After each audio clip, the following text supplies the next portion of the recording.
up and make my bed at an hour far too early for a Sunday, then head to the Fountain of Energy and enjoy a lovely hot cup of coffee which will power me through my highlight of the day.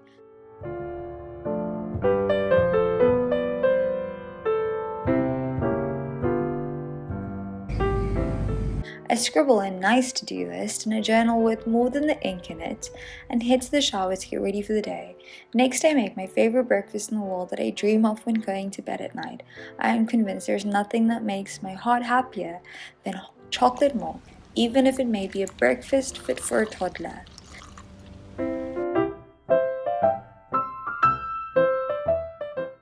I then enjoy a mindful meal in silence and ponder over the next few days till I get to go home for my 2-week elective. Today is Sunday, which means I get to go to the Runyazik market. I've been meaning to go for quite some time, and today the final nudge was that I got to meet one of my friends for coffee.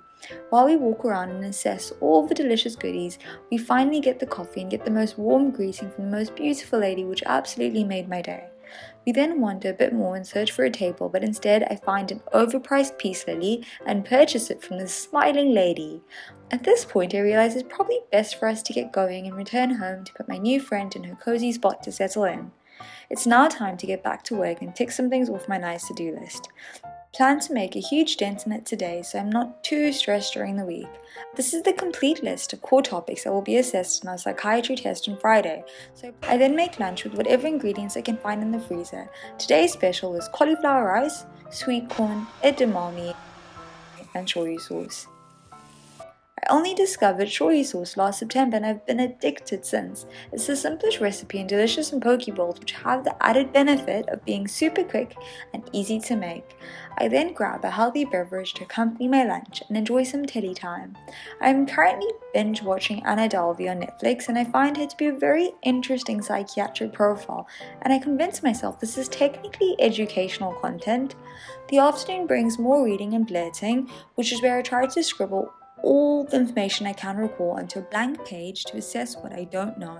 This is a part of my active studying arsenal I find particularly helpful when I feel unmotivated. As the sun sets, I realize it's time for a good walk to stretch my legs and quieten my mind. I'm partly reluctant to go, but I have this vlog to thank for urging me to get going. I started off my walk listening to Ali's new podcast, but then turned it off to just enjoy the children laughing, the birds screaming, and the doggos running around. I'm once again convinced there is no place on earth more beautiful than Cape Town. With each step I take, I feel my stress ease and I enjoy the gorgeous scenery. Every time I wake up, I'm in awe of how breathtakingly stunning the city is, and as my days here as a student come to an end this December, I'm making a daily effort to enjoy the city and this chapter of my life as much as I can. I get home with a clearer, happier mindset and shower and make dinner as I am beyond hungry at this point. I hastily assemble and film a deconstructed half-eaten wrap. I then warm this yummy veg soup I found in the fridge to accompany the rocks and sandpaper I have somewhat served myself.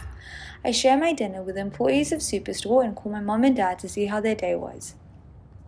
At this stage it's 8 p.m. and I head back to the workstation for one last session for today. I managed to finalize my case reports and revise somatoform disorders, which I found deeply tragic. These refer to a spectrum of disorders from patients unconsciously presenting with clinical symptoms which are a manifestation of psychological problems, to patients consciously shopping through doctors for what can only be explained as attention-seeking behavior. The more I learn about medicine, the more fascinated I am, and I'm so grateful I get to study the human condition and work with and hopefully help people as much as I can as a student every day. By now, exhaustion is a point I've long passed, and I wrap up the most productive Sunday I've had for a while.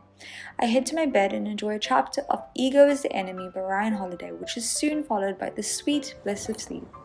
Good night, and thank you for spending the day with me, and I hope you had a wonderful one yourself.